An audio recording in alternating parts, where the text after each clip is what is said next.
Welcome to the Red Alert Podcast. I am your host, Joe Chap, and I'm along with my co hosts. The better half, Cindy Berry. And look, we are live because obviously, there's a lot of reasons we're live. Number one, we haven't been on camera before on the Red Alert Podcast. Like, we've been on the camera before, but I felt like we needed to just get back on camera. But unfortunately, our page was kind of reported that the page was reported. And sadly, we have to do with what we have right now. So we had 10,000 followers, and right now we have 90 followers. So we're kind of just going back over it. And Cindy, tell them about yourself because I think people are going to be like, who the hell is these people? Right. Well, for those of you who've been following us and followed Detroit Red Wings news page, which was awesome. And the reason why it was awesome is because we were posting content that you just didn't get anywhere else. And the reason why you don't get it anywhere else is because Joe and I, as you can see, we're very, very different. I am a suburban mom, white collar. Believe it or not, I'm a politician. That's what I do in my day job. But the reason why Joe and I have gotten together to do this podcast for you and why it's so great is that we know people. And Joe will tell you a little bit about why he knows who he knows, and I'll tell you why I know what I know. So some of you might be interested to know that I only started following hockey 4 years ago. And the reason I started following hockey is because I started to write a novel that you are all going to love. It's coming out next year. It is a hockey novel about a plan to fix the Stanley Cup Finals. And I have interviewed over 100 people in and around the NHL, gotten a lot of great friends and contacts over that time. And hey, it's great to have friends. It's great to have people and people talk. And we never disclose our sources, which is why we still have them. So you get the benefit of all that by watching us. So we're really excited to be here. Can't wait to talk Red Wings hockey with you. And I was up at training camp. Saw a lot of great stuff there, and you got to see a lot of that yesterday during the game. So Joe and I will be talking about that. So that's a little bit of our backstory. I can tell you that I work with some very, very high-profile Detroit Red Wings, current and former, and that it's great stuff. So we look forward to sharing that with all of you here on Red Alert Podcast. And if you're new to the podcast, we have it on Apple and Spotify. So if you want to go back and listen to it, you can go do that as well, because I know people love doing that. And it's on a bunch of other platforms too, so it don't matter. The second part about it, is obviously we're getting this puppy going right now. So it's gonna be great to talk hockey with people that actually want to talk hockey with. Alan, he was asking about the podcast today. He said, "Hello, let's go Red Wings." Hi, Alan. Thank you for following, and I spread the word because we needed, obviously, after the page got reported. And the reason why that got reported, Joe, because we had the scoop. We had the scoop on Alex DeBrincat. We definitely had the scoop on Alex DeBrincat. We broke first. And people wanted to bring us down. And there was one particular organization that really wanted to bring us down. And we won't get into that maybe in a future episode, but we're going to keep that hush hush. Anyways, we had a game yesterday with the Detroit Red Wings, and you were at training camp, so there was a lot of things that we could talk about with the Detroit Red Wings. Obviously, we're gonna get, when we do our season preview pod, that's going to be a great pod, because if you're going to be watching us and you're going to be listening to us, or however you consume this podcast, you're going to love it. There's going to be a lot of great stats and everything, and I think we'll do that around October 1st, maybe somewhere along there. But we're going to do that. But first off, obviously the Red Wings played yesterday with the Pittsburgh Penguins, and it wasn't the Pittsburgh Penguins A squad or B squad. It was probably their C squad, to be honest. And I think the first takeaway I have with that game yesterday, Cindy, I know we're going to get into training camp too, because you went to training camp. But the first takeaway I'm going to have about this game yesterday was I didn't like the way James Reimer looked. But when you looked at Nate Danielson, oh my God, he looks like he could be a stud. For sure. And, that's no different than what I saw at training camp as well. Several years ago, I was at camp when I started doing the research for the book and everything. I started researching and learning hockey, right? And so I was up at camp. One of the things that I saw a whole lot of attention being paid to Mo Seider then. And I've been talking about Mo Seider ever since. They had 3 trainers working with him, and the same thing with Danielson. What you see with Danielson is you see a lot of attention being paid to him in training camp, and he looked really, really good, looked really solid, showed a lot of maturity for a young man. I think it's his birthday today, turns 19. I'm like, I was halfway to Social Security. I was like halfway to retirement when this kid was born, And that's because you're old, but we'll get into that.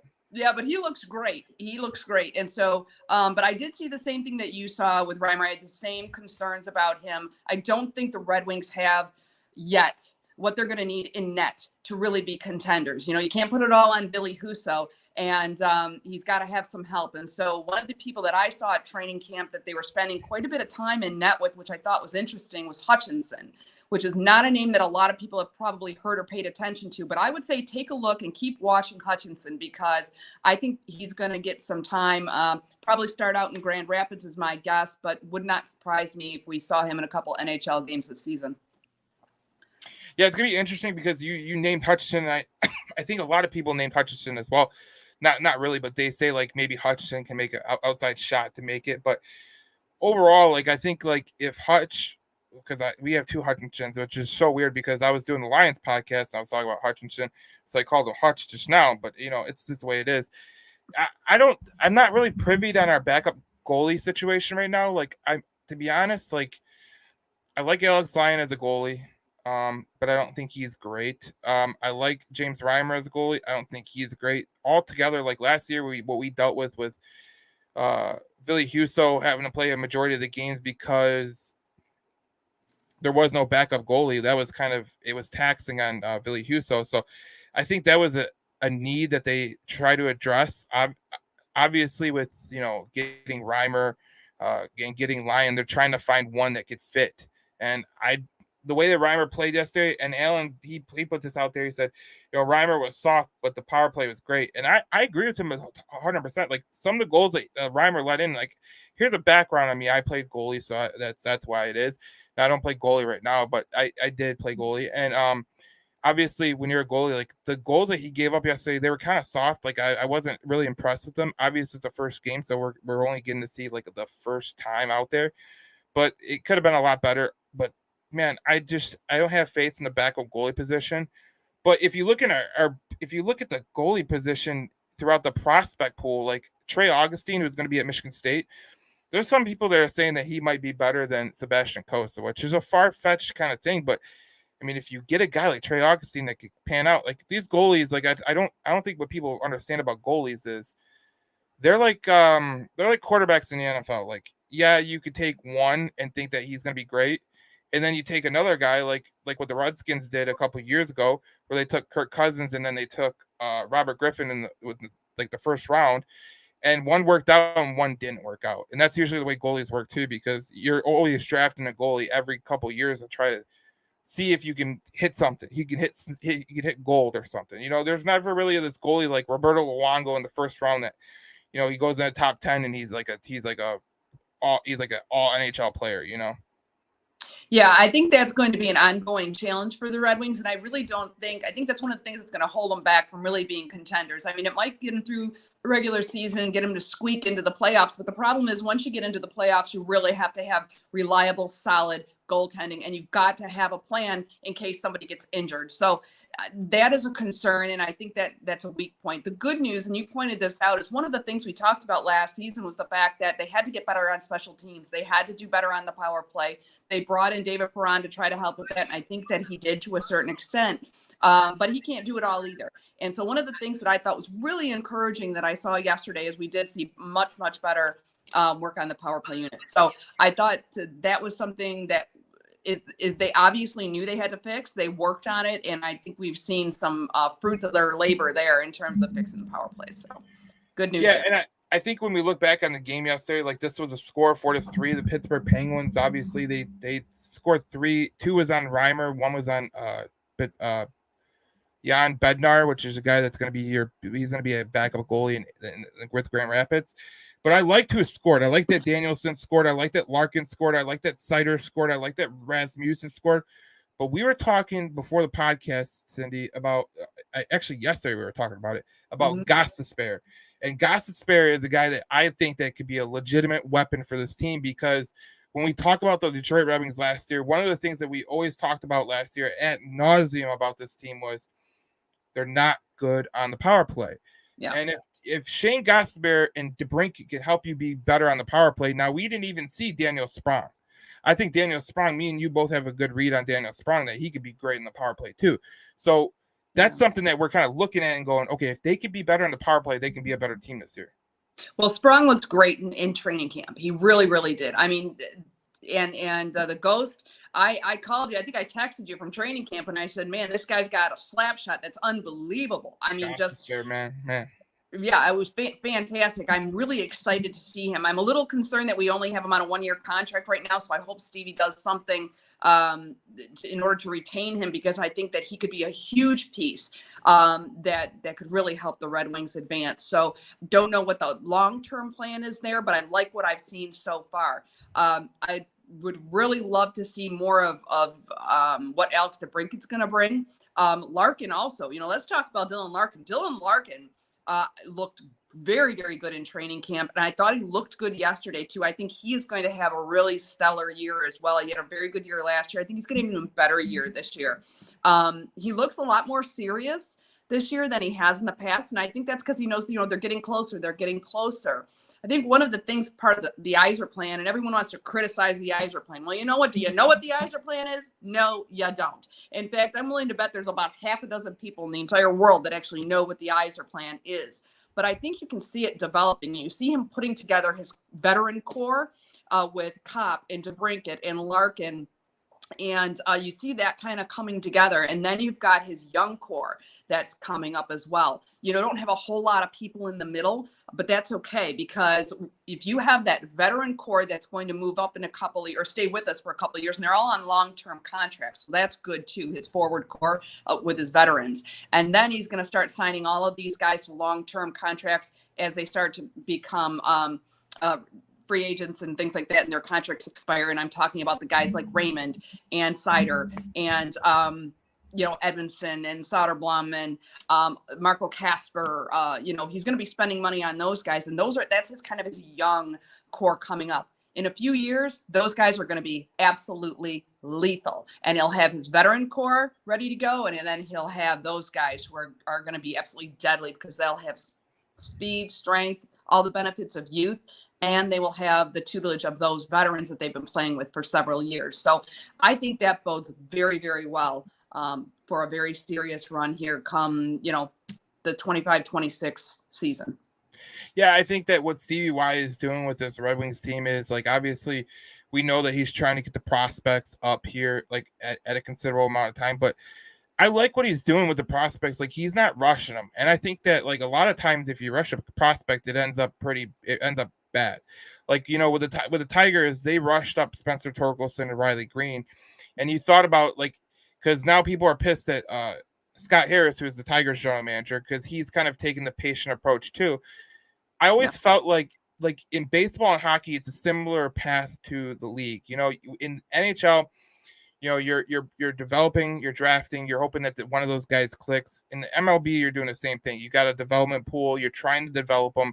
They're not going to be ready unless they're a phenom. Like there's one every 3 years that comes right out of college or the minor leagues or high school that is ready to play right then and there. It's the same for hockey. Like, you don't usually see a guy get drafted and then come in the NHL and just blow it up. I mean, I know people think that it's like it can happen because they see Connor McDavid do it, they see Sidney Crosby do it, but that's not the reality. Like, more often than not, there's a 1 or 2 year kind of waiting period for these prospects. And I like that, he's not rushing these guys up. Like, I think he could have rushed Kasper up last year. He didn't. He kind of played the slow play with it. I thought he could have rushed Edmondson up at one point.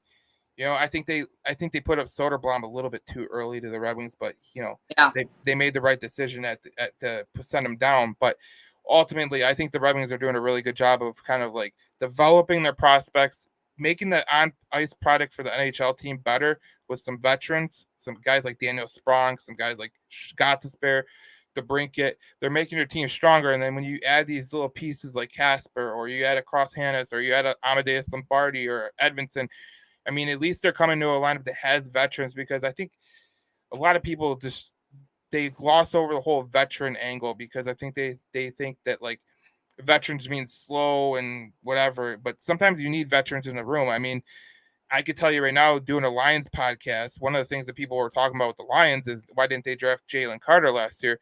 And I told people the reason I didn't draft Jalen Carter last year is because they didn't have the people in the room to kind of keep him in check. You see what I'm trying to say?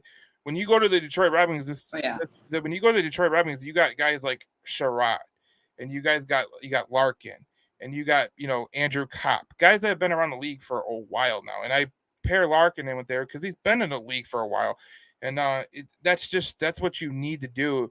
I mean, Justin Hall, Shane Gasperi, they've been in the league for a long time too. Yep. And now you got Jeff Petrie on the team too, and he's been in the league in a long time. So you got good players to bring them up, and kind of like if you need to bring a prospect up, they at least come into a room where there's veterans that are ready to lead. Absolutely. You can't underestimate or you can't understate the importance of veteran presence. You've got these young guys coming up. They've got a lot of talent. They've got a lot of speed. I'll tell you, that's one thing that I see that's a whole lot different than in training camps past. And that is that those guys are fast. They're small. They're smaller other than Edvinsson and Soderblom and Costa. Okay, let's take them out of the equation. And Rass, you can't put him in there. But a lot of these younger guys, Casper, all these newer guys, they're not very big, but man, they are fast. And we know that the NHL is a speed game now. The hockey's a speed game in the NHL. And I think that the Red Wings are absolutely addressing that. And they put a lot of speed coming up here. So the veterans may be slower, but I'll tell you, but they know what they're doing. And, Joe, you can make a really cute, quippy comment about that. When you're more experienced, you just do it the right way, That's right. That's right. I mean, you can have, you can have two guys driving Ferraris, but the one guy knows how to drive it. That's all. Yeah, he's a better guy, And ladies, you know what I'm talking about. You know what I'm saying? Right. So you got, it doesn't matter if you got the car and you got the keys. If you don't know what to do with the equipment, forget it. And so these young guys have a lot of this, again, tremendous the good things about youth, right? They've got speed, they've got physical agility, they've got a lot of things, but the veterans know what to do with what they've got, and they know the environment, they know what to do in the environments that they're in. And it is so important that they transfer that information to these youngsters, because you get them out there on NHL ice. And I'll tell you the other thing too, is a lot of these guys that are coming from Sweden, we've got a lot of guys that have come in from Sweden, and they will be the first to tell you that hockey here is different. So it doesn't matter how great they did over in the Swedish Hockey League or in Germany or wherever they come from, in other places in the world and other leagues, it's different in the NHL, and they have got to be given time to adjust to that. And I think that's the other thing that these veterans help them with, is they help them adjust to play in the NHL. Well, I also say, like, if you're a veteran, you know what to do in certain situations that you don't know. Like, okay, like for instance, like if you're getting closed in on by like two forwards, right? They're checking you, they're back checking you. And and usually, like a rookie, he'll throw it around the boards, or he'll throw it in the middle of the ice, and it ends up in the back of their net. A savvy veteran, what he's going to do is he's going to be like, okay, I'm going to backhand this off the wall. Hopefully it goes out, but if it goes to the back end and the defenseman kind of keeps it in, I still have the chance to kind of recover and not make the mistake of throwing it up the middle of the ice or anything like that. And I thought Alan had a great comment over here. He said, I've been saying for months now that Larkin should have 90+ points this year with help, 27 next to 1,000 points, because he could be next to 1,000 points. But me and you talked ad nauseum about this last year too. If you just get Dylan Larkin a good winger, like if you get him a good winger that can put the puck in the net, I think that Dylan Larkin could hit the next level, because we are talking about a guy who's done it a lot by himself. Like, let's just be honest, like the Red Wings have not been a overall great team by any stretch of the imagination. Right. And I felt like there was times where it had to be Dylan Larkin that was carrying the torch, and when Dylan Larkin didn't carry the torch, they didn't score. And you just can't win in the NHL like that. I mean, I know people look at Connor McDavid and they go, why can't we have that? Well, you know what? That guy is a freaking alien. Like, it's funny that all this UFO stuff is coming out now about aliens, because I'm pretty convinced that Connor McDavid is an alien, because you can't be that fast, that strong, and that good of a scorer. Like, this guy just started scoring goals out of thin air. I'm like, what? Like, that's Connor McDavid is an anomaly. He went back to the mothership and picked up Connor Bedard and brought him back, because that Well, kid's something else too. He's I just don't not know. even normal. I see Connor Bedard is we talked about it before, but that size issue, like he doesn't have the same size as Connor McDavid.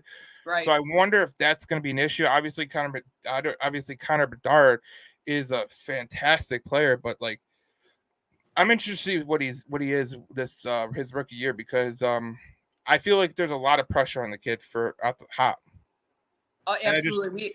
We had a big show about that. Remember last season as well, talking about the real challenges for Connor Bedard, and everybody was ticked because we didn't get him, and then, Chicago got him, and the poor kid went to Chicago, and they're a train wreck. Can I tell you? They're a train wreck. Yeah, That that whole organization's a train wreck. it's funny. It couldn't happen to a better city, Cindy. It couldn't happen to a better city. Like I can't. Right.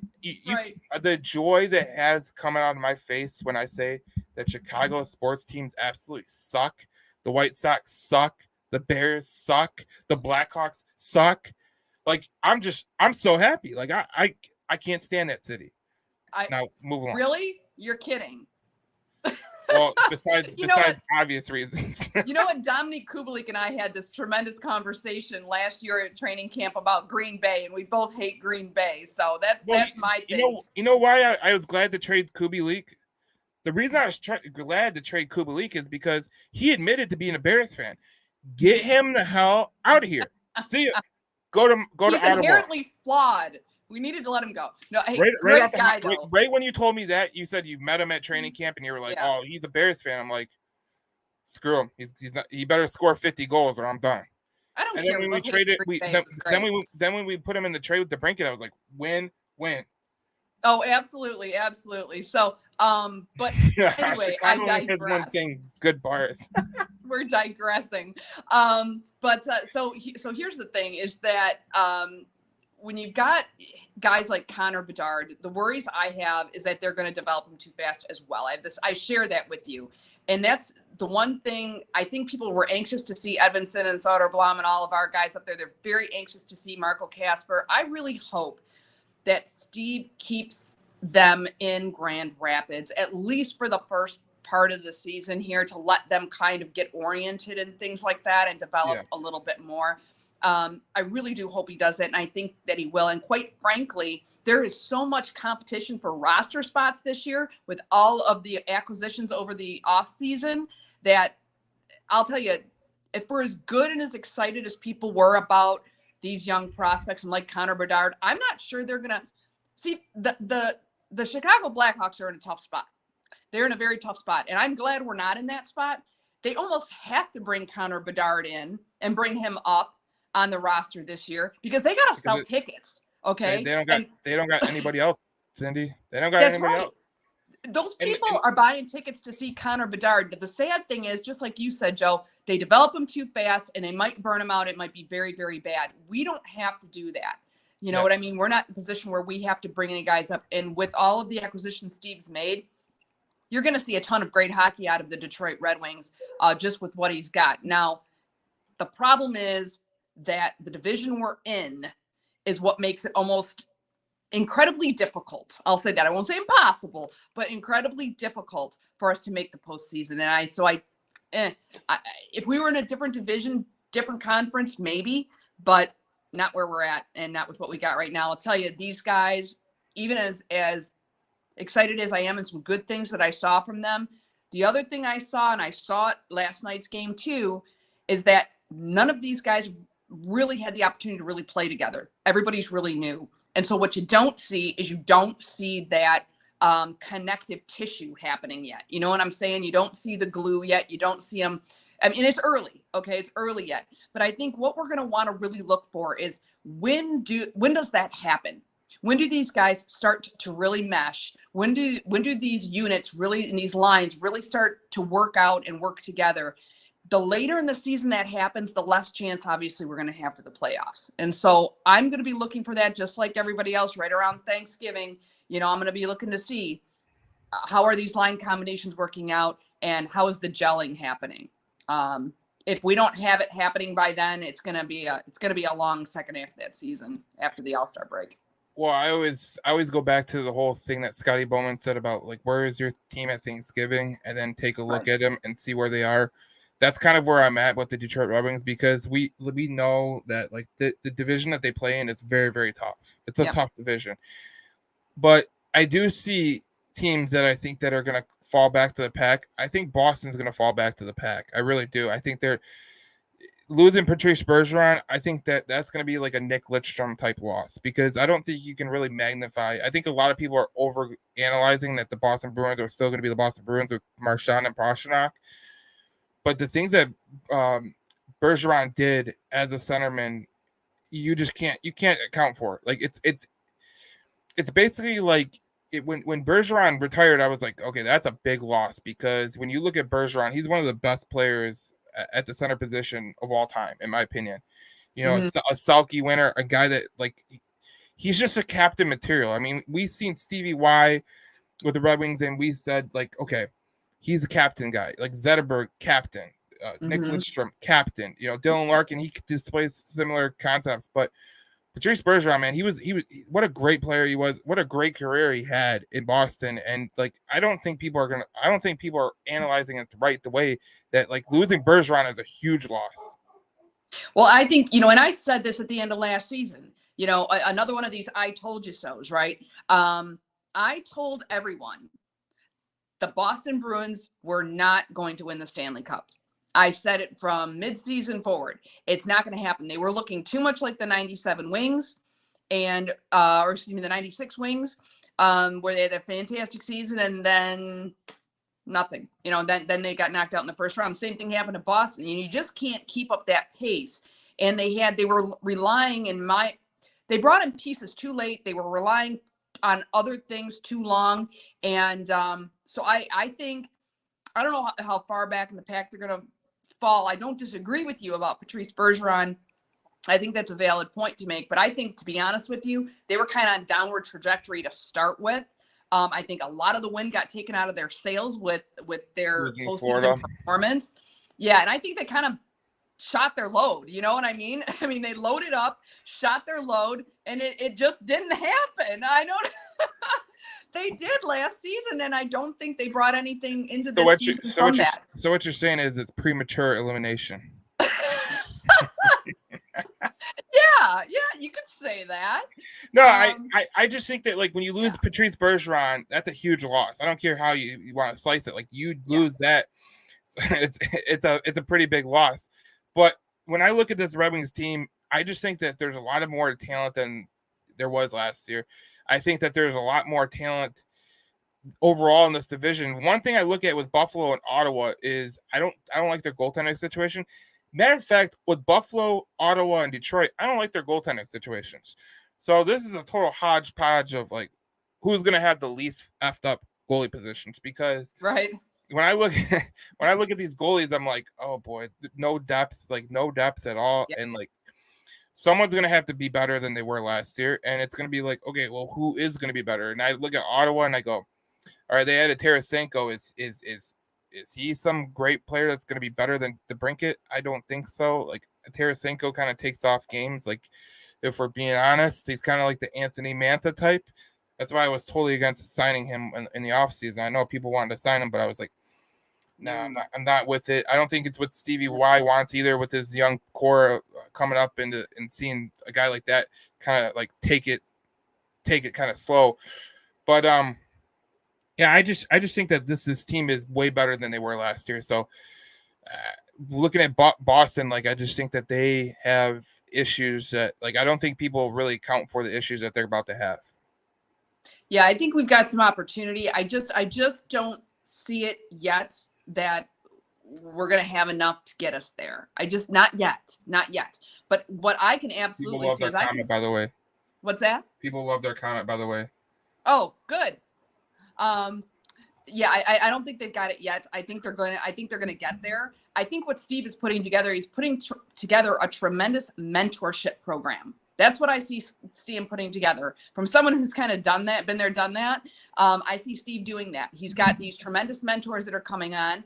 I think they know that that's their role. And I believe that he's got these young mentees who are ready to be mentored. So that is going to take a season or two for all of that to shake out. But you're going to see tremendous benefits from that when you, like I said, rolling into that 25-26 season. Mark my words, I'm telling you now, I was right about Boston. By the way, I also picked the right Stanley Cup champion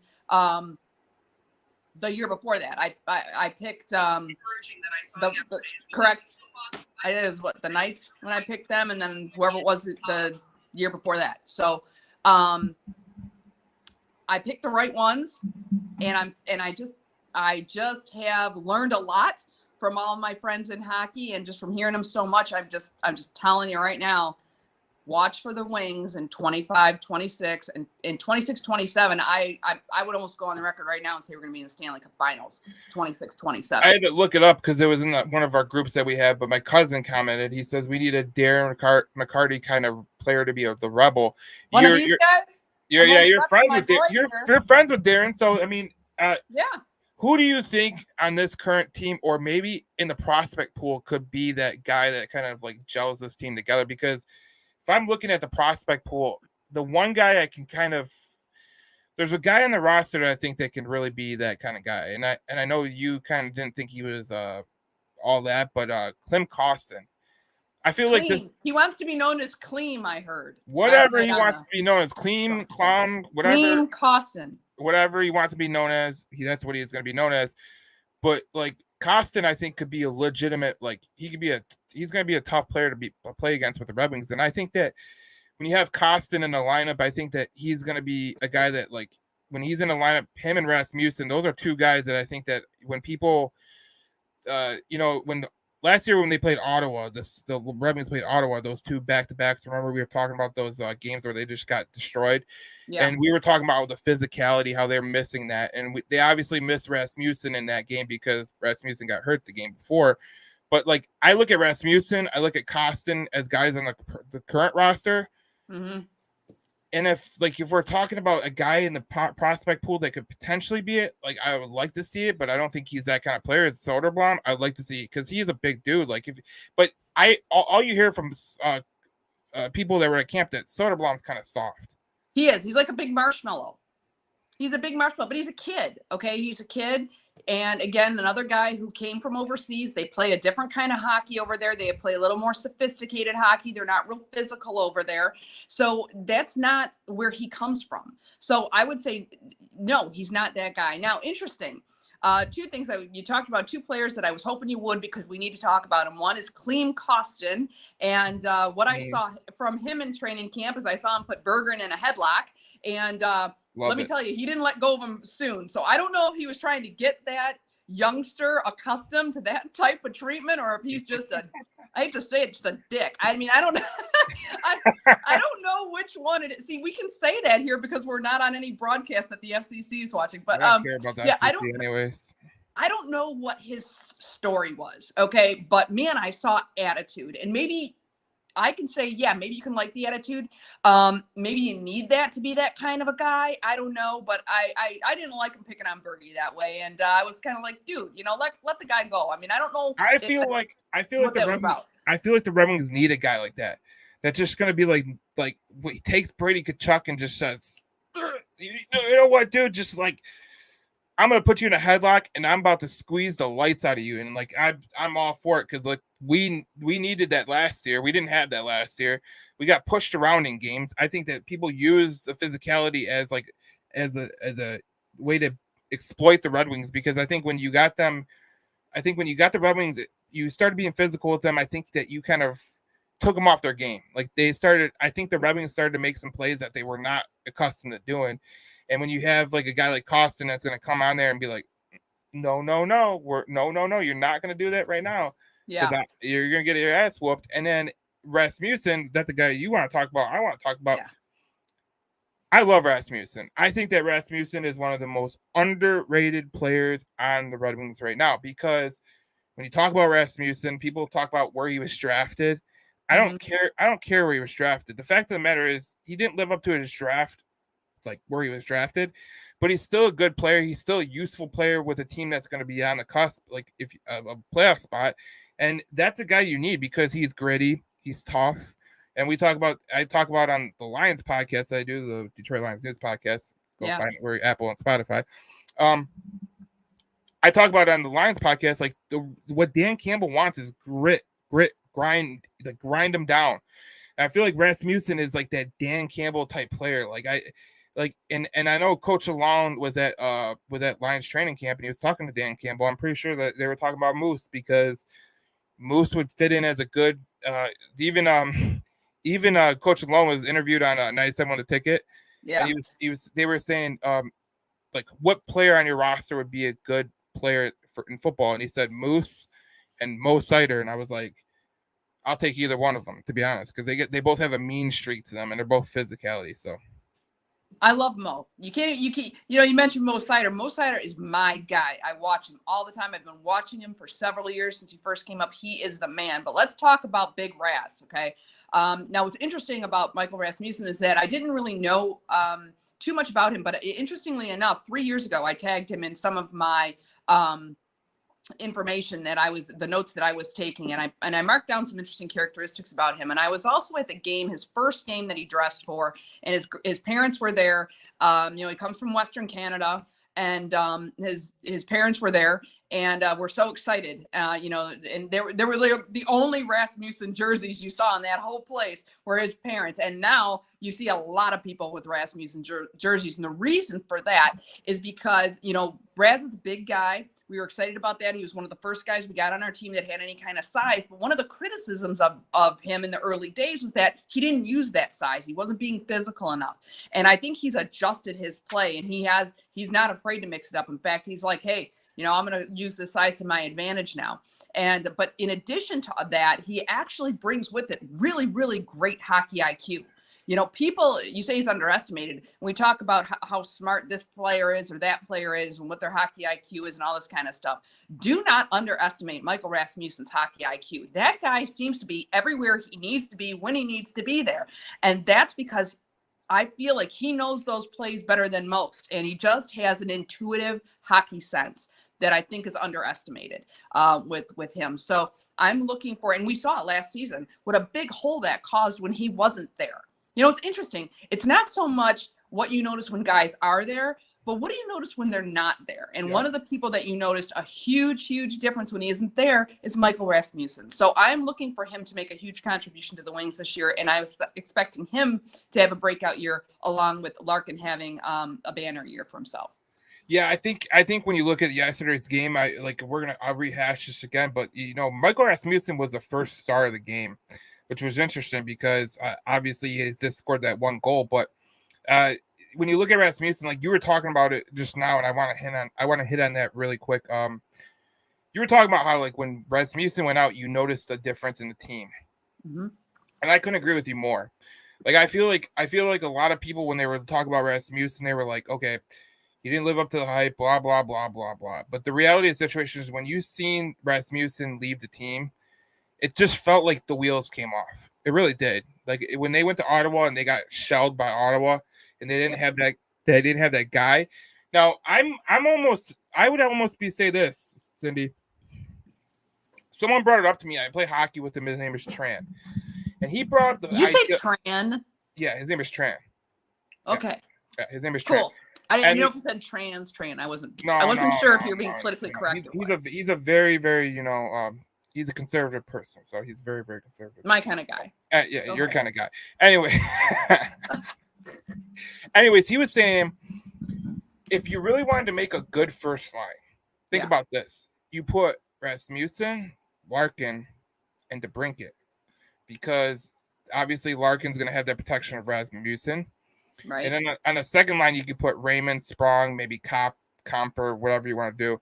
And then Kostin could fill in if he needs to. But I think the idea of putting Rasmussen on the top line with Larkin, it's almost like that line with Abdelkader, Datsuk, and Zetterberg, where Abdelkader would win in the corners. He got the pucks, and he made it easy for his scorers to score. And I think that would be great for Rasmussen, because I think what the one thing that Rasmussen really did well last year is he went into the corners and he really just got the pucks out of there. And that's something that you missed when he left the lineup. And that what you said earlier about when he left the lineup, you noticed him more than when he was in the lineup. And that's something that you can't I think a lot of people, they gloss over because they're like, oh, well, he got injured. Well, what happened when he got injured? The Red Wings were not the same team. They didn't have the same physicality level, and they didn't have that big guy out there that was willing to rough it up to get pucks. And I think that's a key to put in there, because you look at Tampa Bay, like when Yzerman was building that team, like they've always had a guy like Alex Killorn. I mean, I know Alex Killorn's not some great player by any stretch of the imagination, but he'll grind it out, and that's the kind of guy I can see Rasmussen being. Like, if you put him on a good line, I think he could really do well.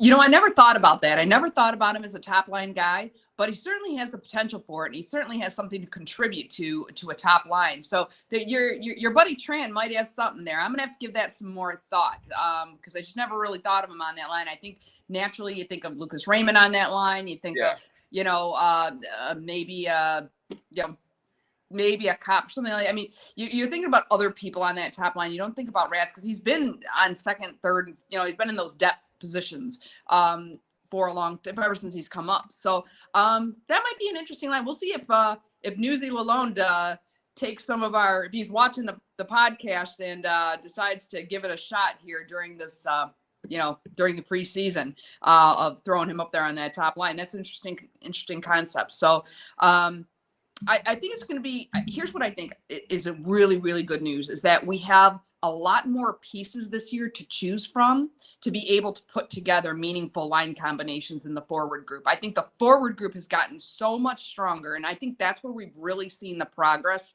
be made. I'm a little concerned about defense. I mean, we've got Mo Seider, we've got Ben Sherratt, but, then you kind of get down there, you got Ali Mata, and he looked pretty good in training camp too, but I'm not so sure on the defense pairings. I think they're going to have a top defense pairing I'm feeling confident about, but I'm not so sure once you get into the depth pairings in defense, if that isn't going to be a problem. And the reason why I'm particularly concerned about that is because of our vulnerabilities in net.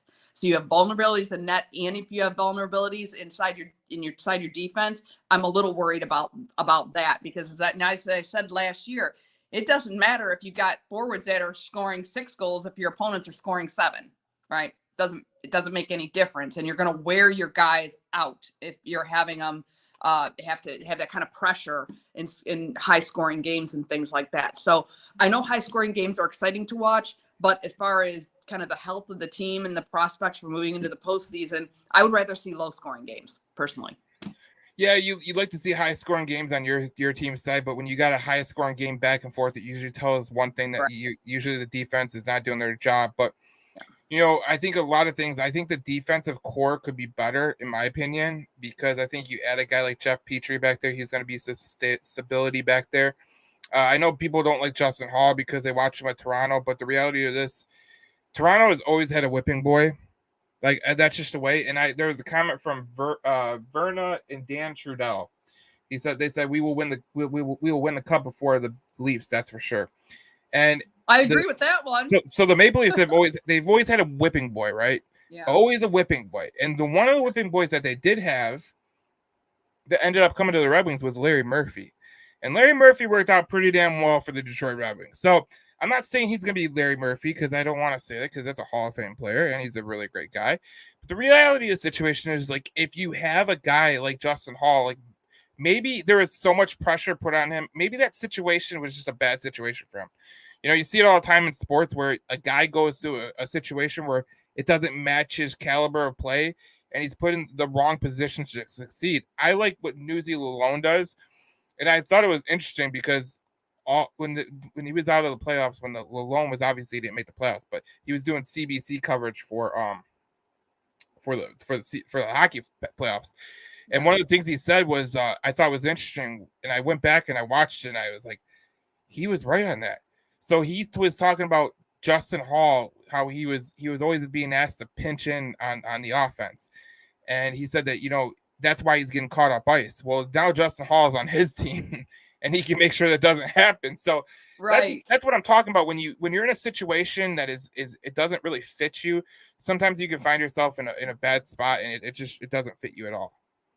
Well, so many championship coaches will say they don't need the best players, they need the right players. You know, that's the answer. I've heard him say it in football, baseball, but almost every major sport that I've either read books or heard personally from head coaches who've said that. So there's a general understanding that you need to have the right players at the right time as well. You know, you have to have the right opportunity, but you've got to have the guys who are going to work well together. You've got to have the guys that have chemistry together, and you have to have a system. You know, if the coach's system isn't consistent with the players that he has and their style of play, you're going to have a problem.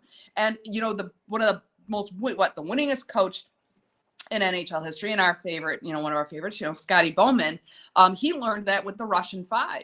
You know, when he brought the Russian players over, he admitted that he made the mistake of trying to take Russian players and put them into an American system, and to put them into a North American type of a system. And it didn't work. They were great players in Russia. Nobody could understand when they brought them here, after everything they had to go through to bring them here, that they weren't working out. Why aren't we getting the production out of these Russian players that we saw in Russia? And what he had to learn is that he had to play them in their Russian units. And once he did that, once he made that adjustment and had them play Russian play just on North American ice, then all of a sudden you saw just all hell broke loose and nobody could beat them. I mean, they were just phenomenal. I don't have to tell everybody how great the Russian players were, but that's one of the things that'll happen. So I think that was one of the real challenges that we had, other than the lack of talent, when Jeff Blashill was coach, is I just don't think he had the right players playing in the system that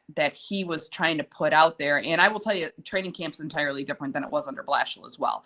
So Blash is a great guy. I think I like him a lot, but he just it's not the play we needed. And I'll tell you one thing that the Red Wings absolutely need to do, and I think everyone out there is going to agree with this: we have got to play physical. That is when the Red Wings do well. I don't know if it's just ingrained in the culture. I don't know if it's for one reason or another. When we get physical, that's when we see better results. And so I hope that we've got some guys who are going to play that system of playing a more physical game, because I think that is what it's going to take to get us anywhere near a Stanley Cup. I think you're right about that, because I think a lot of people, they make the mistake of thinking that this day and age of hockey is more of a speed game, which it is a speed game. It's more skilled than it's ever been. But when you get to the playoffs and you get to the nitty gritty of the game of hockey, it always comes down to physicality, no matter how you slice it. I mean, like when you're back checking on the offensive end, that wins you games. When you're being physical on the puck, that wins you games. When you're making plays with your stick and stick checking another guy, that's a defensive style of hockey, and that's a rough-nosed style of hockey. The one reason that the Red Wings won all those years is because they were great defensively with their forwards. Like if you look at Pavel Datsyuk, I mean, he won the Selke a lot, and he was an offensive player, and that's key, because I think a lot of people, especially these kids nowadays, like I don't know what to say about it. Like I was watching one of the USA National Development Team coaches. He was talking about how like the kids coming into his program, they have no idea how to play defense. They have no idea to play defense. And the one thing he teaches them, he's like, okay, you're not going to go anywhere in the NHL with not playing defense. Like you might play on a bottom roster, but if you want to be a great team, you have to have defensive style hockey. And you're going to have to be physical. I mean, one of the things that the U.S. preaches over Canada is the physicality. And if you look at Canada and the U.S., like they're the most physical of the two countries, because, I mean, obviously Russia's a little bit physical too. But when you go to Sweden and you got those Swedes, usually they're not that physical. I mean, they can be, but they're usually not that physical. The physical people coming from Canada, you got the United States, obviously, those players are usually more physical. We see that on our Red Wings roster right now, because we named Kostin and we named Rasmussen. One's a European and one's a Canadian, and you look at it and you're like, okay, someone's gonna have to make up the physicality on this team, because that's what you need when you're playing hockey. I don't care how you slice it. You need physicality in the sport of hockey, and I know people say that physicality has gone away in the new NHL. It's still there. It's just more ingrained into the finer tune of it.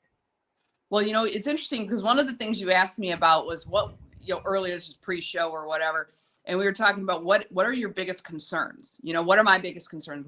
And that's one of them. One of my big concerns is that we're bringing in a lot of these Swedish players. We're bringing in guys that aren't North American style players. And I think they're going to need to adapt to that. They're going to need to adapt to a more physical play in order to really fit into the system that's going to work for the Detroit Red Wings going forward. So my concern is that those really talented, young, sharp players aren't able to adapt their style of play. If they are, I think they're going to be lethal. Yep. If they can't, then they're going to struggle. And so that is one of my major concerns, with especially bringing in a lot of these younger guys and a lot of these guys from other leagues that aren't accustomed to that type of play. Well, I like that in Grand Rapids they hired the Toledo Walleye coach. I know you love the Toledo Walleyes anyway. Oh, I love that logo. I just love it. I can't get enough of it. Like it's just a beautiful logo. It's such a beautiful logo because the older logo was pretty cool because it was a walleye missing a tooth with a hockey stick. I mean, where do you see that? Like that's great. Like I love these fish like logos. I don't know why it is. Like the Gwinnett Stripers, the Braves affiliate, like it's a like a fish holding a freaking bat. I'm like, where do you see this? Nowhere in the wild, but you see it in sports all the time. Some of those minor league teams have like the greatest logos of all time. Like the what was it? What is it? The New Orleans like baby cakes. It's a giant demented baby. I'll show it to you later. It's well, it's my God, what the hell else are you gonna do with the who would name a team the baby cakes? Well, New Orleans. I mean, New Orleans. These people. You know, it's Mardi Gras over there, and they're half in the tank anyway. So they're like, let's make a demented baby. It don't matter. But like, I like it. I like that they hired the Toledo Walleye coach because the Toledo Walleye coach, that team was really physical, and I feel like if you get these players developed at the Grand Rapids level, being a little more physical, I think that's good for the development. Because one of the things I heard from people from the Grand Rapids side, they made a coaching change because they didn't have a good year last year, and one of the things I heard from people that were going to Grand Rapids games consistently was we're kind of soft. And like that will go up to the Red Wings organization too, and that can't happen. Like it just can't happen. If you're soft at the AHL level, you're probably going to be soft at the NHL level too. So that's why it's important that they got the Toledo Walleye coach because they play more of a physical game with Toledo. Obviously, it's the ECHL. It's obvious what it is. But his coaching style is the same. He's going to coach. He said he wants a more physical team that's going to be more demanding on the puck, and I love hearing that because the best teams are demanding on the puck. And like we've seen with the Vegas Golden Knights, one of the things that they did really, really well was they were physical. They were not overly physical, but they were physical enough to where they kind of grinded teams down. And they in a 7-game series, that's going to be all that you need to win a Stanley Cup. Well, that's a good point. You know, and that could be, again, all part of the Yzer plan, right? It's not just what you see happening in the NHL. It's what you see happening in the minor league affiliates as well. And what is he doing with his feeder system? You know, what is he doing with his development staff? Who is he bringing in? And I think those are great indicators. And I think that Steve is moving in that direction. And that's the good news. And I really get aggravated with people who are losing faith in Steve Yzerman, or they're losing hope, or whatever the case might be. And I think that's very premature. When you look at where Steve came from and some of the contracts and things that he had to deal with coming in, he didn't have a whole lot of options in the first couple of years. And now he's finally got some options, and now you can see what he's doing with those options. You know, he loaded up the picks. He made the most of them. He's done tremendous. You can't find, I don't think, a general manager anywhere in the NHL who has made the types of moves, trades, and acquisitions that Steve has for the price he's got them for. Yeah. I mean, that's just absolutely, brilliant on the business end. So, and you want to say the guy doesn't know hockey, go ahead and say that. But I guarantee he knows more than all of us. So I hope people will give him, I'll tell you, 3-4 more years, and they're like, oh, that's too much. Well, what would you do differently? I mean, that's what I'd like to ask those people. What the hell would you do differently than Steve Yzerman is doing? Not that it matters because you're not the GM of the Red Wings, but I don't appreciate people kind of taking issue with Steve Yzerman. I'm not saying that he hasn't made mistakes, because he has, but I really don't know who else would you get? Who else would you choose to be the GM? I think he's the absolute right man. Talk about the right player and the right guy in the right place. Steve Yzerman is that person. They just need to give it some more time for him to work his magic. And I think you've already seen quite a few sprinkles of it, and you're going to see even more as the Yzer plan reveals itself. And for those who are frustrated that they haven't been able to figure it out, or they haven't been told what it is, I'll tell you, I've been myself in quite a few scrums, right, in the political world, and I'm pretty much considered kind of a hard hitter. I know as soft and fluffy as I appear to be. I'm a hard hitter in my field, and he's a hard hitter too. And I'll tell you, the one thing you don't do is you do not disclose your plan to the opposition. So if he did, I would be highly disappointed, and he's too smart of a guy for that. So I think part of when the Yzer plan starts to reveal itself, you see it not only what's happening up at the big club, but also what's happening in the minor leagues. Well, here's the thing I say, like, when you talk about the Red Wings and you talk about the Tigers and kind of how the way that they're structuring it, I don't know if this is an Ilitch thing, but this is kind of the way that they have structured it with these two general managers that they got, Scott Harris and Steve Yzerman. They both are playing the patient approach, and they're both about organizational development. And obviously, when you're the Grand Rapids Griffins and you don't see them make the playoffs, that's not acceptable, because you're trying to build a culture at the Grand Rapids level that goes to the Detroit Red Wings culture up at the big level. I mean, that's what you try to do. The best teams in sports, especially baseball or hockey, the one thing that they do really, really well is they draft, they develop, and their systems are significantly refined. So they're like, okay, we're going to be very, very good throughout the system. So these players know exactly what they have to do. And one of the things Scott Harris did really, really well, and this is the same thing that Steve Yzerman did, and I'm interested to hear your standpoint from this, because what Scott Harris did with the Erie Seawolves is he said, we're going to get better there, and then we're going to go up to the AAA level, and then we're going to go up to the big league level. And that's where some of his high prior prospects were. Obviously, in baseball, you have three minor league systems, the single A, the double A, the triple A. In the NHL, you just have the AHL level. Well, we've seen the Erie Seawolves, which is a Tigers double A affiliate. They had their manager won manager of the year, and they won the Eastern League this year. So that just tells you, like, that's their motto. Like, they're trying to get them to start winning down at that level. So when they come up, they're ready to win at the big league level, no matter if it's a Major League Baseball or NHL. They're trying to build that culture that comes all the way up to the top. Well, it's a smart move, because if you've got guys who are accustomed to winning, and then they get up to the big club and then they're not winning, they're not going to be happy, and they're going to turn it up a notch. They're going to do whatever it takes to win, because they're used to being winners. And what's so difficult when we talk about culture shifting inside of any organization, but in professional sports in particular, if you've got you've lost quite a bit, that tends to seep into that culture, and all of a sudden it becomes part of their identity. And then all of a sudden they're not performing. Well, they are performing up to the level of expectation, which is very, very low. So if you want to increase and heighten the level of expectation, that's going to heighten and increase and level up your performance.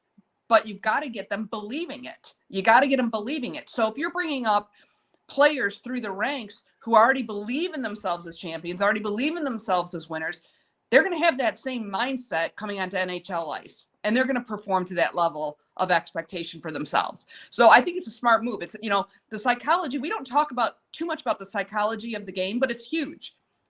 The psychology of the game plays into the other thing, which is huge, which I think is everything, and that is culture. When I talk to my NHL friends and people who've won multiple Stanley Cups, what they'll tell you is, yeah, we had this piece or that piece. Yes, we had great players. Yeah, we had some good breaks, blah, blah, blah. But what they're really focusing on is what was key is the culture. It was a winning culture. And that's what you have to facilitate. How do you get a winning culture?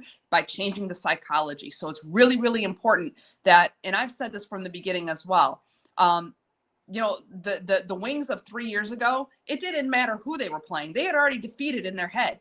They got to win the game in their head before they're going to win the game on the ice. And they already lost that game in their head. So they step on the ice. What other result did you expect? So I think that's that approach that you just described, Joe, does a whole lot in playing into that. And that's kind of like next level stuff. It's kind of things that most fans who are just watching casually don't understand. Well, yeah, I think it's something to bring up because if someone was listening to the podcast on the Apple, Spotify, wherever they get their podcast, or they're watching on YouTube right now or Facebook, what I'm trying to get to is like, when you see the Lions, like I was just doing a Lions podcast, so I'm going to go back to that a little bit, but I was going to the Tigers too. So I'm kind of mixing all these teams in together, but like, you have to have a culture. Like I think a lot of people, they dismiss the culture. They think that you have to have wins in order to be a culture. And that's just not true. What you have to have to have a culture.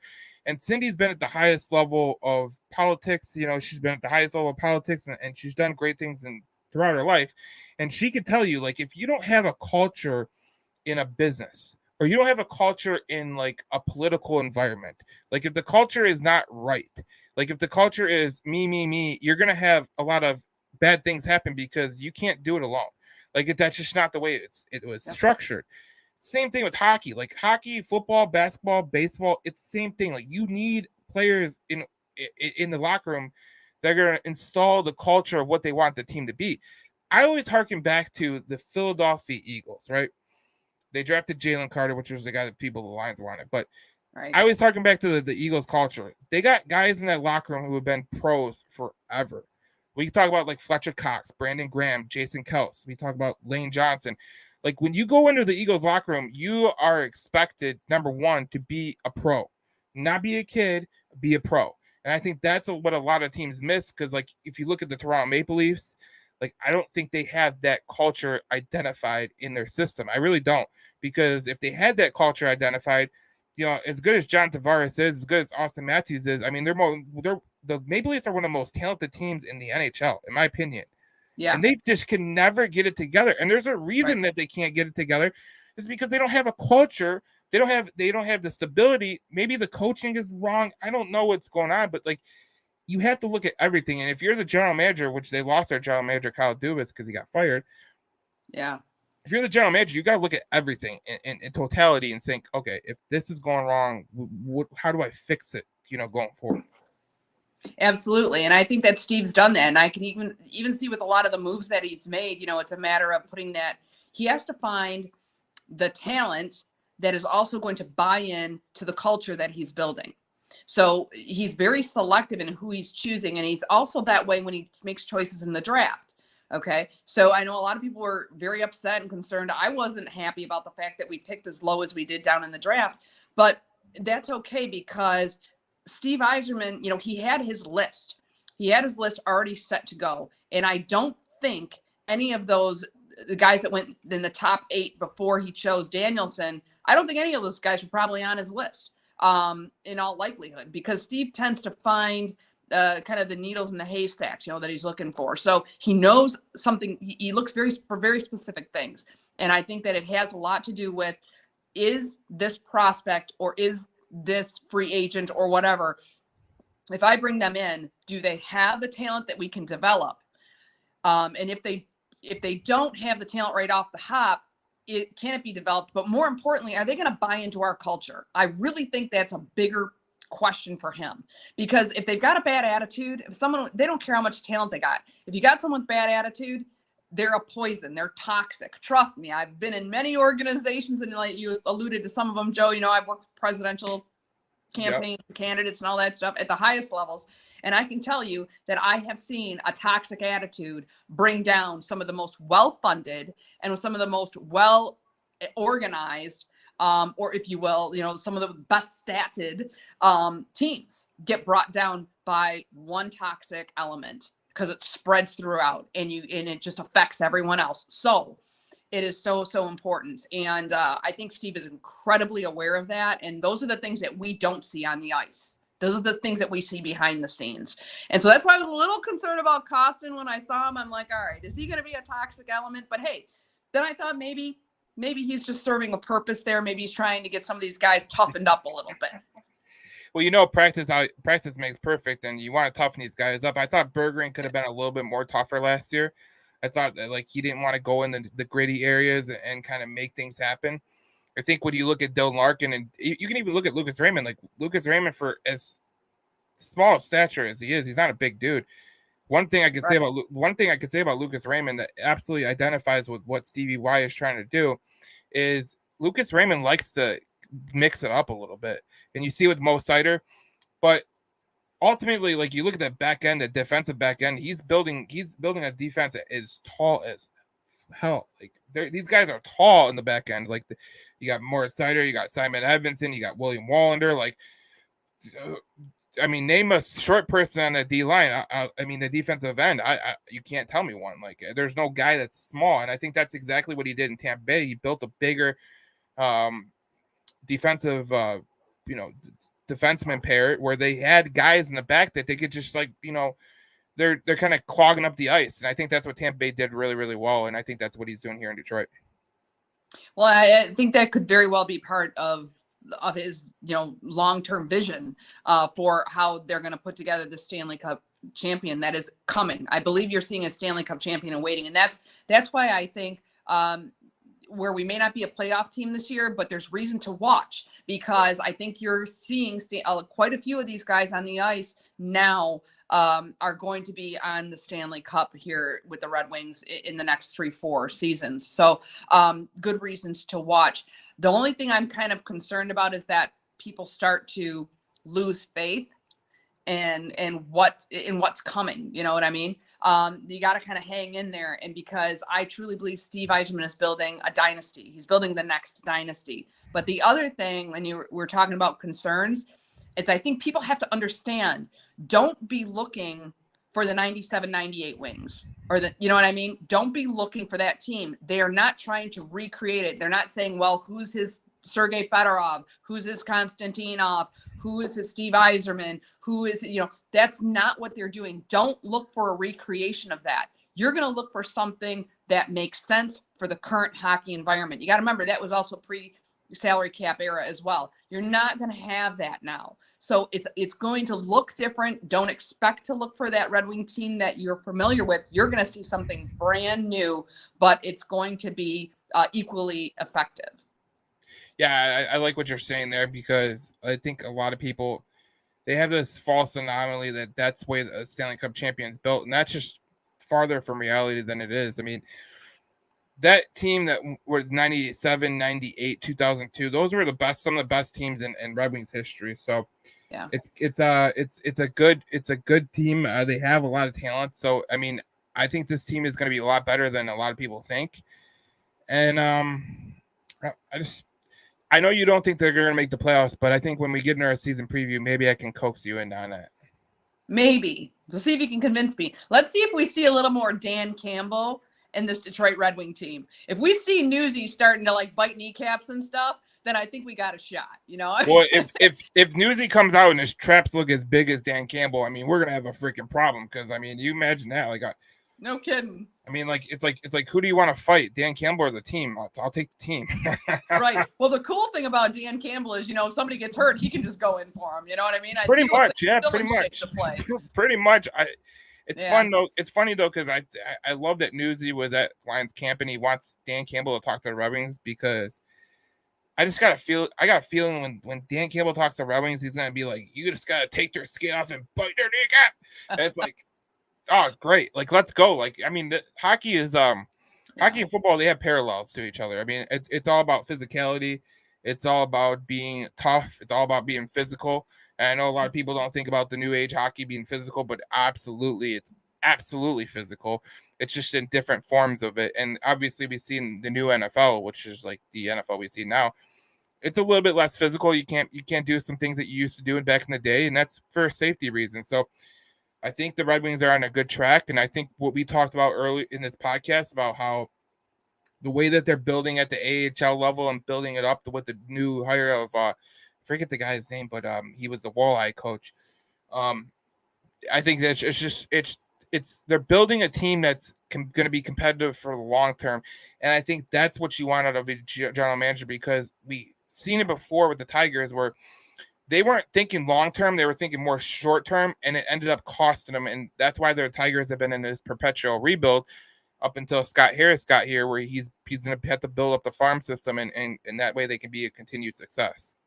Well, and I think the other thing that Dan Campbell is going to tell these guys is that, we were the laughing stock of our league for years. And people thought, same old Lions, same old Lions, same old Lions, right? And even at, last year, even you could see the changes coming. And we told people about the changes that they were a different team. People weren't buying it. So, that plays into the psychology too. When people, your fan base has defeated you already. And I'm sure Dan Campbell is going to tell the Detroit Red Wings, hey, look, it doesn't matter if you've had 6, 8, 10 losing seasons, whatever the case might be, you're a different team now, just like the Lions are a different team. And you need to go out and show them the different team that you are. And you have to believe that you are a different team. You are champions in waiting. You need to understand that, and you need to go out and act like it. And I think that that's what Dan Campbell is going to tell the Detroit Red Wings, and that's exactly what they need to hear. Well, I remember last year I followed the Braves pretty closely, and one of the things that their manager Snideker that's his real name. It's funny as hell, but he said Did you say Snideker? Snideker, yeah, even better. Which is even greater. But the Atlanta Braves are the best team in Major League Baseball this year. And last year he was saying that we just need to find our stride. We just need to find our stride. We got talent. We're gonna be great. And one of the things I remember he said, look. I tell these guys all the time, the Atlanta Braves have been perpetual, they've always fallen all over themselves, right? Going back to the 95, 90 seasons or whatever. Right. And he said the only way you change it is by staying true to the people in the locker room and going out there and making the right plays. It's not about the flashy plays. It's about making the right plays. And what they do, they won the World Series, and they look like they might win another World Series this year. So that's the kind of cultural kind of what you want in a team, where they ignore the noise on the outside, because Atlanta's a pretty big media market and they got a lot of people out there, and people care about the Braves because that's a Southern team. Yeah. But that's what they have to do. He goes, you can't worry about the media, you can't listen to the press clippings, you just got to do what you got to do and you'll be fine. Well, it's all about the fundamentals, really, isn't it? I mean, really, that's one of the things that we even talked about previous Red Wings seasons and things that we saw them just not being solid on the fundamentals. And so I think they're not going to make that mistake in the future.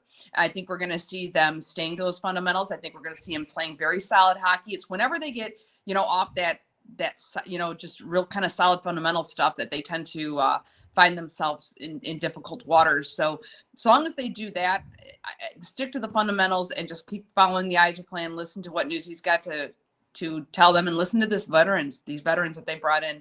That's going to be what they need to do. And then they got to get tough. They got to play physical. So I'm looking forward to kind of going over the next couple of games coming up here. And I encourage everybody to follow us. You're going to hear stuff here again you don't hear anywhere else, because we've got sources that nobody else has. So make sure to follow us on all the platforms. Try to watch. I'm so happy to be back on camera. I've been telling people for a year now that we're going to be back on camera, and you have finally made an honest woman out of me, Joe. That's what I do. I just had to get us back on camera, because the problem was I had to buy the right camera, because I know eventually that I'm going to break the camera. So I had to buy the right camera, like a durable camera, we got, tough camera, because I might punch it too. So, we just got to get it right. But, well, I'm looking forward to doing another rumors show too. People love the rumors, because I'm trying to get a sound clip for that too. So, but the Red Wings play tomorrow against the Capitals. They have a couple games in between there. We'll talk about those games on upcoming podcasts. Obviously, with it being September 27th, we're really closing in on this NHL schedule. It's coming. This regular season's coming. Yep. And we're gonna do our season preview before the season starts. So, especially when we know the rosters and everything like that. But we'll have a podcast next week, and we'll kind of delve into the Red Wings again. But it was great to have everyone watching on YouTube and Facebook Live, and it was a good podcast, and I think people learned a lot of stuff from us, and I'm hoping that we can as we go along on this whole camera thing, I mean, hopefully your beauty brings them in, and my ugliness kind of keeps them trapped in here. So we're going to be great. You are so kind. God bless you. See? Well, you know what? I was told a couple of I was told a couple of months ago that when you have a woman on your podcast, that you're supposed to be nice to them. I said, no, you know what? Cindy's part of the club. She knows exactly what she's getting into. Like I said, this is the hockey players club, so we got to get her accustomed to some of this stuff. I mean, she's writing a book for goddamn sake, so we have to get her accustomed to some of this stuff. I mean, it's just the way it goes. And if she don't like it, well, then why are you writing a book? It's cool. I can take it. You know what I mean? It's all good. Learned a lot. I mean, she's friends with Darren McCarty. So I mean, if you can be friends with Darren McCarty, I mean, obviously you're pretty damn cool. So that's what we're going to. Yeah, Darren McCarty and quite a few other ones. And if anybody knows Nails out there, you know what? Nails knows who he is. I hope you have a great season, Nails. I am going to get you. I'm going to get you a sounder that's going to be like, it's going to be a siren. Every time you name someone that you have talked to, we're going to play the siren because I think that's important. Okay. But it's been great. It's been a great podcast. And Good if you've been watching, again, my friend. If people have been watching on YouTube, they're going to be watching on YouTube. But if you're on Apple and Spotify, make sure to subscribe and follow. And it's great talking to you, Cindy. Obviously, I missed talking Red Wings hockey, and we're back. And hopefully it's a better season and it lasts longer than last season, because obviously last season when we got to March, we were talking about the gritty, trying to grind it out. And we're like, what can they do next year? Like we were talking about next year. Hopefully in March, we're talking about maybe a playoff push. You are a man of great confidence and faith. Love it. I hope you're right. I have endured a lot of bad hockey, so let's hope that we're going towards brighter days, brighter days. Fingers crossed. All right, it was a great podcast. Thank you for everyone watching, and we will see you in the next podcast on Red Alert Podcast, a Detroit Red Wings podcast. Make sure to follow us on Facebook, Instagram at Red Alert, and then YouTube at Between the Whistles Detroit, and you'll get all your live notifications there. So we'll see you in the next podcast. And see you next time. Go Red Wings.